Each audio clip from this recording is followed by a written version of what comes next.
El Senado de la República es la casa de los mexicanos, donde todos tenemos voz, donde todos contamos, donde 128 senadores trabajan para aprobar las leyes que ayudan a construir la democracia, que hacen de México un mejor país. En la casa de los mexicanos, la democracia se construye con eficiencia, austeridad y transparencia.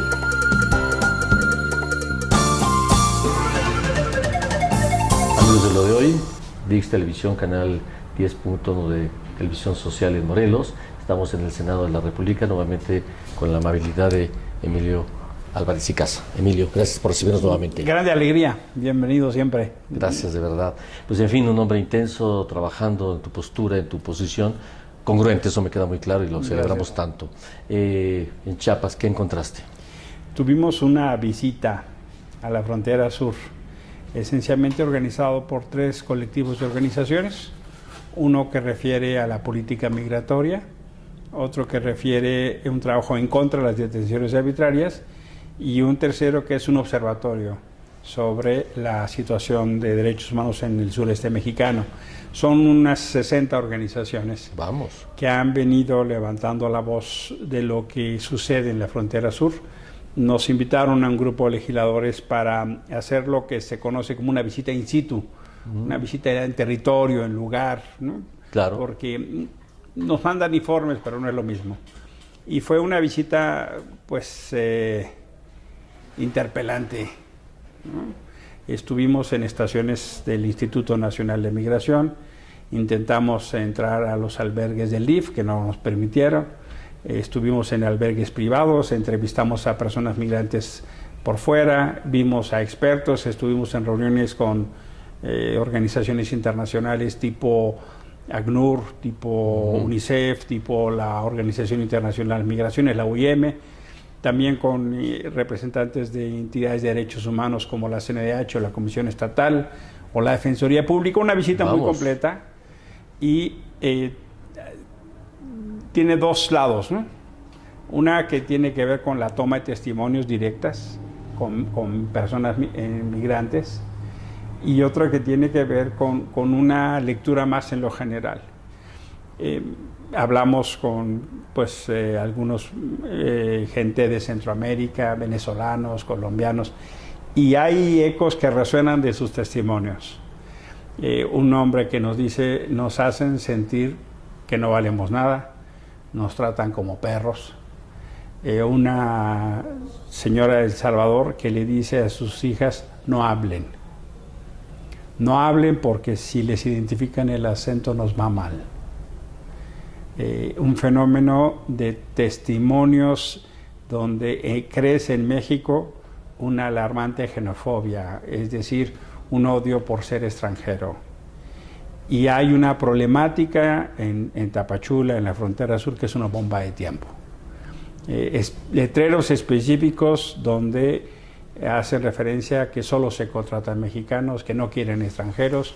Hay un cambio muy radical de lo que era una comunidad muy armónica. Claro. Tapachula era alguno de los lugares de almacenes que tenían el mayor promedio de venta nacional. Por ejemplo, estos clubes de compras, ¿no? Por no hacer el anuncio. Tenían el récord nacional porque la gente de Guatemala iba a Tapachula a comprar. Almacenes pues de ropa o de enseres domésticos estaban por encima, si no es que no solo encima de la media, sino los más altos en ventas nacionales. Esa parte de Mesoamérica es una sola comunidad, pero la política migratoria ha destruido todo eso. Ahora hay un fenómeno de miedo, de amenaza, de rechazo a los extranjeros. ¿Hay política migratoria? Ese es el problema. El problema es justo que en lo estructural este gobierno decidió cambiar la política migratoria y en esencia cambia lo que tradicionalmente México tenía como una política de solidaridad, vamos, de bienvenida, ahora es una política de seguridad, le llaman de securitización, es decir, se aborda desde el paradigma de la seguridad. Tienes desde la frontera misma en el Suchiate desplegada la Guardia Nacional, que no son otra cosa más que soldados con un gafete diciendo Guardia Nacional. tienes a policías, tienes a todo, incluso militares, conteniendo. Y de hecho, en Chiapas hay 3 cinturones de suyo para detener a los migrantes. Amenazan, por ejemplo, a los taxistas, a los camioneros, a los colectivos, que si mueven migrantes los multan y les quitan la licencia, en un aparato de coacción para impedir al máximo que se muevan las personas migrantes.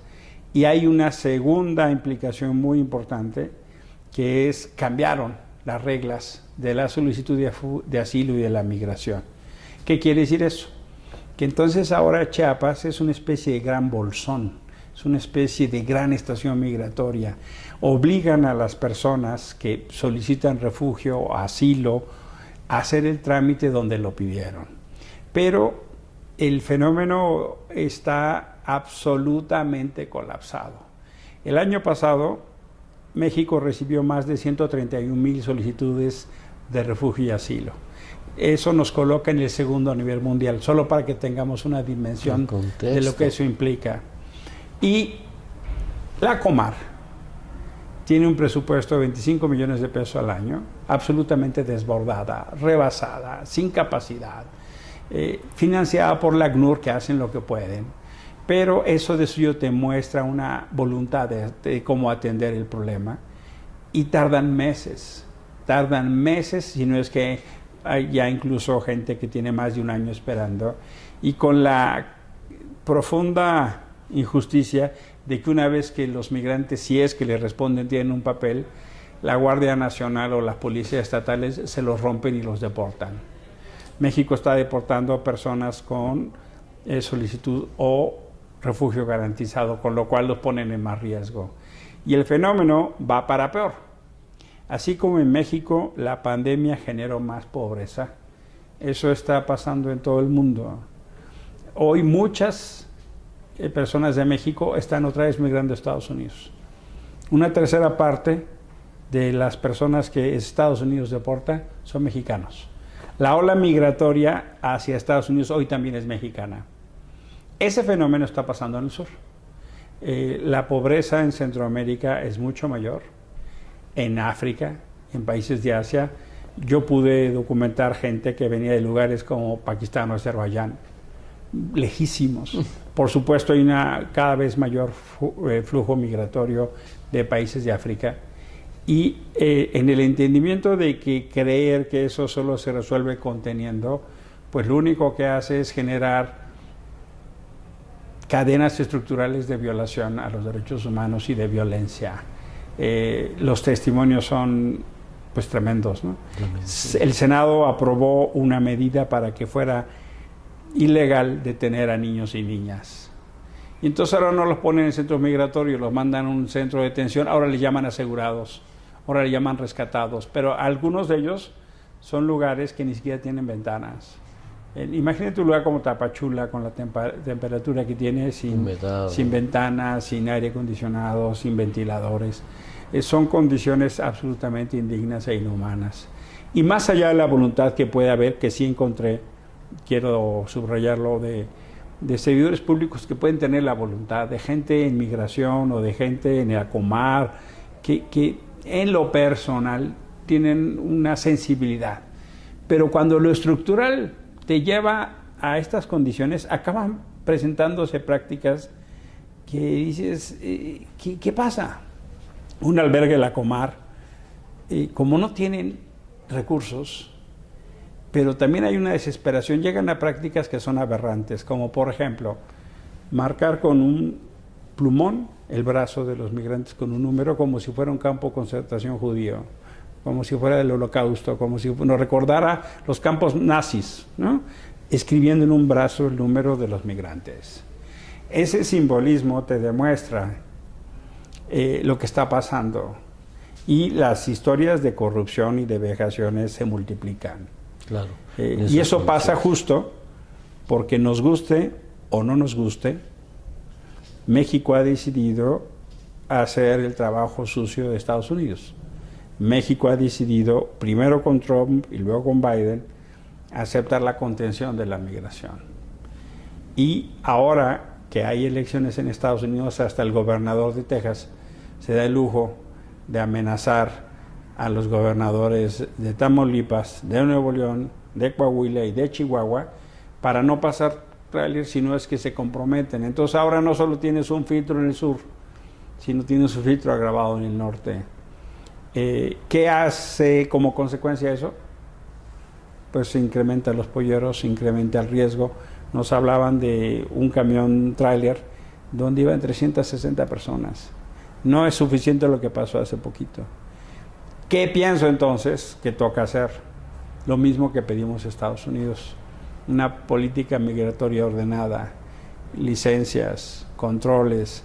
Por supuesto que México tiene todo el derecho de hacer una política migratoria de control de flujos, pero lo que hoy estamos haciendo no tiene nada que ver con eso. No, vamos, deja mucho que desear y indigna escucharlo. Sí, pues. Imaginarlo. Vamos, hablar de la falta de planeación, la falta de estrategia, es evidente, no puede haber alguien que haya planeado algo, siquiera permitir que esté un día alguien pasando semejantes penurias y semejantes vejaciones. Y una cosa, tu movimiento, no es que quiera cambiar de tema radicalmente, pero creo que hay que pensar en grandes soluciones porque hay un gran problema como este, yo no veo de otra manera, otra salida, no veo cómo este gobierno puede hacer nada ahora mismo. ¿Cómo pretender siquiera hacer que las personas podamos estar lo suficientemente sensibles para poner atención en otras alternativas, independientemente de qué tan brillantes o qué tanto les falte por crecer, pero alguna alternativa para que cambie una realidad que realmente ya es alarmante? Fíjate que yo tengo un diagnóstico de que México vive una especie de depresión colectiva. Hubo una enorme expectativa de cambio en el 18. Sí, totalmente. Pudieras o no estar de acuerdo con el proyecto que hoy gobierna. Así es. Pero la expectativa de cambio estaba. Todos, muchos. Una gran cantidad del electorado, la mitad se fue hacia allá, de los que votaron. Una otra mitad no. Pero incluso los primeros tiempos, hasta la oposición concedió, en términos de instrumentos legislativos, apoyos que no habían tenido otros gobiernos. Por ejemplo, la creación de la Guardia Nacional. Eso fue una modificación constitucional. La intervención del Ejército en labores de seguridad pública se le dio a López Obrador lo que nunca se le dio a Calderón y a Peña. Es decir, hubo una concesión en términos de decir, órale, que cumpla sus promesas. A 2, 3 años y medio vistas, la distancia entre lo que se ofreció y lo que hoy sucede es de una enorme distancia. Se dice que la distancia entre la expectativa y la realidad es el tamaño del desencanto. Hoy pienso que cada vez más hay grandes masas de mexicanos y mexicanas desencantadas. Para mí el número más cierto de eso fue este ejercicio de la revocatoria. Andrés Manuel perdió 15 millones de votos de los 30 que tenía. Esa es una figura cercana al tamaño del desencanto. Y eso que tenían todo el aparato de gobierno, todos los servidores de la nación, 18 gobernadores estatales, la violación sistemática de la veda y las mañaneras, e incluso hasta todo el aparato de legisladores, de gobernadoras, gobernadores, y aún así no pudieron. Pienso entonces que hay una simiente muy importante que tiene dos derivados. La primera, un grupo de personas cada vez mayor que dice lo que está pasando no nos gusta. Y es muy interesante ver cómo pasamos de la narrativa de la pandemia nos cae como anillo al dedo a es culpa de la pandemia, ¿no? Y ese es un cambio absolutamente interesante porque lo que sucede en salud, en economía, en educación, si tú lo revisas, el gobierno está reprobado. El presidente está aprobado, pero el gobierno está reprobado. Y hay otra agenda que tiene su dinámica propia, que es la agenda de la seguridad. En la agenda de la seguridad estamos absolutamente hechos un desastre. El homicidio de 2 sacerdotes y un guía en un templo es un indicador de quiebre mayor. Puedo, y además acompañar la lectura que hacen los jesuitas que esto es reflejo de un problema estructural. Pero ya para que mates a 2 sacerdotes en un templo, quiere decir que la cosa tiene una podredumbre abajo mayor. Y seguir insistiendo en que todo es problema de lo que te heredaron, me parece solo reflejo de mediocridad. Claro.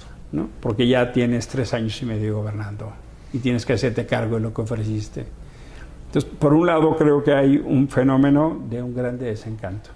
Y por otro pienso que hay una masa creciente de personas que buscan organizarse en términos de poder construir una opción de futuro. Porque el dilema que hoy tenemos es que no podemos regresar a ninguna de las 2 versiones de pasado inaceptables. Una versión indefendible de un México que tuvo excesos, corrupciones, errores. O sea, no podemos pensar en una propuesta política que regrese a antes del 18 como si nada hubiera pasado. Claro. Porque eso no se puede, en términos de desigualdades, en términos de injusticias, en términos de agravios. Hay mucha gente que dice, oiga, háganse cargo, ¿no?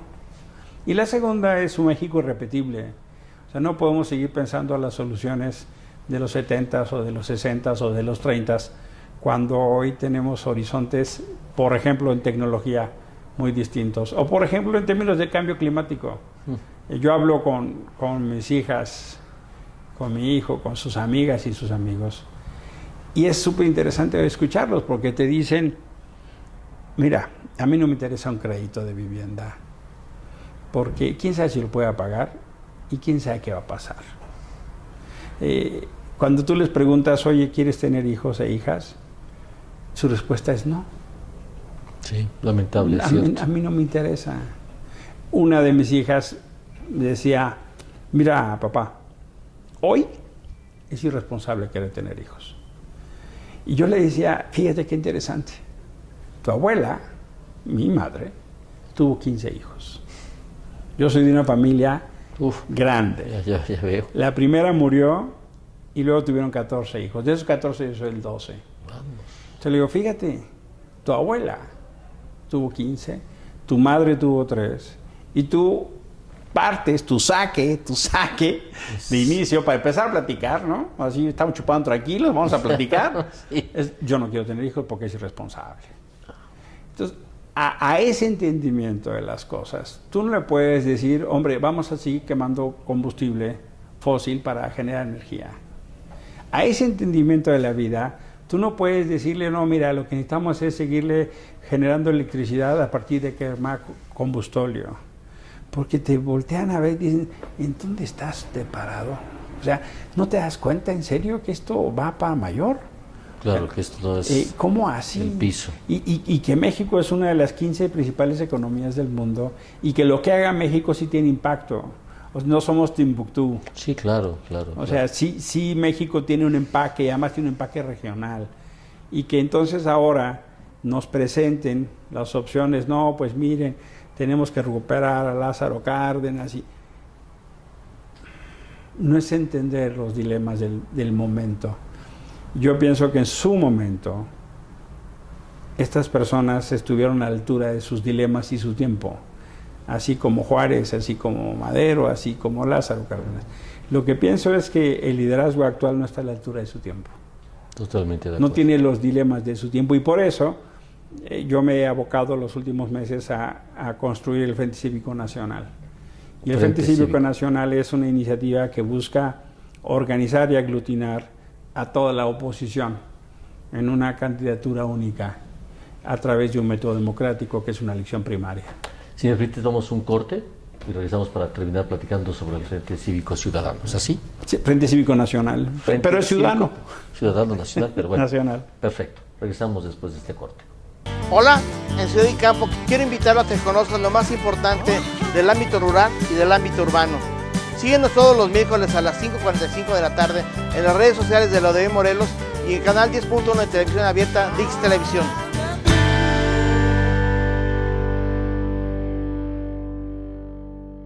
Bienvenido a tu programa La Danza de la Vida. Queremos invitarte a que escuches grandes personalidades de la cultura mexicanas de talla nacional e internacional. Todos los domingos a las 7 de la noche en lo de Hoy Morelos y Dix Televisión.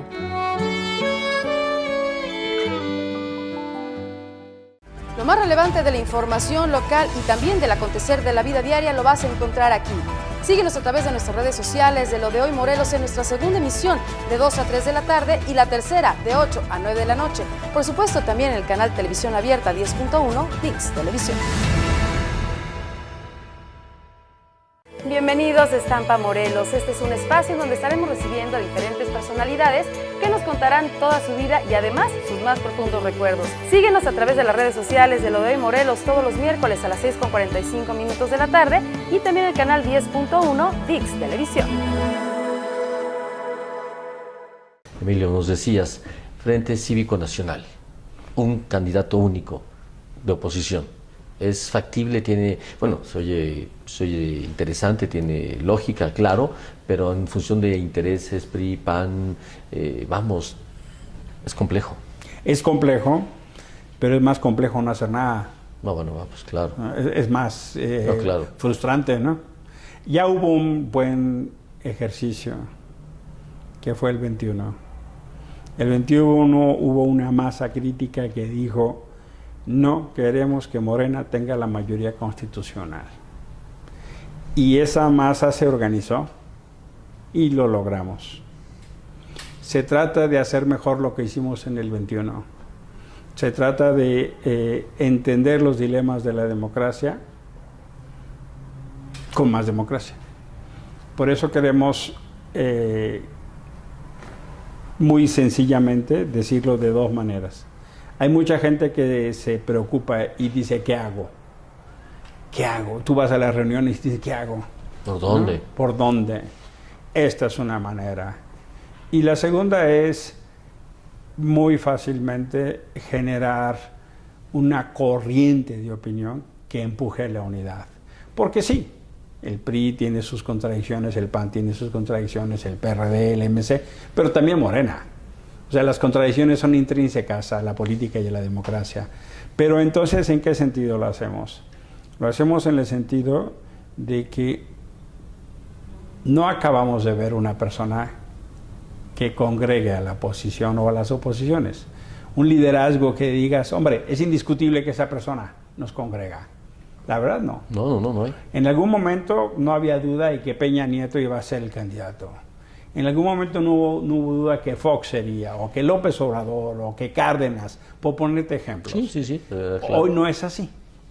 Bueno, entonces, si no tenemos una figura que nos congregue, tengamos un método que nos legitime, que nos organice. Y ese método es promover, para más tardar septiembre del 23, una elección primaria entre quienes desde la oposición quieran competir. El Frente Cívico Nacional claramente tiene un talante opositor, en el sentido de que no nos gusta lo que vemos y queremos construir una alternativa. Por supuesto que hay quien dice: hombre, es muy complicado. Sí, claro que sí. Pero el primer dilema, por así ponerlo, Mario, es cómo nos organizamos los que no estamos de acuerdo. Estamos inconexos, estamos dispersos, pero es muy común que tú vas a una reunión y la gente comenta con frustración lo que vive. Totalmente. Es muy común decir que a la gente no le gusta lo que pasan las cosas, con independencia de que apoye o no al presidente. Pero honestamente este problema es mucho más allá que el presidente. Totalmente de acuerdo. Esto es un dilema de futuro. Andrés, ahí está. Yo pienso que él va a terminar su periodo y en su caso, si quiere continuarlo, haremos lo que tengamos que hacer dentro del marco pacífico y legal para evitarlo. Pero yo creo que ese tren ya se fue. Tal vez, como muchos presidentes, tenía la seducción. Ahora eventualmente quiere un maximato, continuar a través de sus corcholatas, él les llama así. A mí me parece irrespetuoso. Totalmente. Pero él les llama así y ellos han aceptado ese término. Ese juego. Pero yo sí pienso que entonces tocan tres cosas. Uno, una elección primaria, a más tardar en septiembre del 23. Dos, un gobierno de coalición. La Constitución ya lo establece. Es una forma de gobierno que, además, dicho sea de paso, sucede en todo el mundo. Sí. La manera en que la Alemania unificada se convirtió en una suma de desafíos a la primera potencia europea fue con un gobierno de coalición. Tuvieron 18 años de gobierno de coalición, que generó las bases para que Alemania detonara desde la pluralidad una estabilidad política que les dio crecimiento económico. Eso es la propuesta central. Y la tercera es que esta persona, quien ocupe la candidatura, con este equipo de gobierno, que sea plural y diverso, tengan un mandato y lleguen a hacer lo que les pedimos hacer. No se pongan de ocurrentes, no se pongan a hacer aeropuertos, y no se pongan a hacer obras que se inundan y que luego quién sabe quién va a pagar. Es decir, que tengamos un programa nacional para que quede muy claro a qué responde.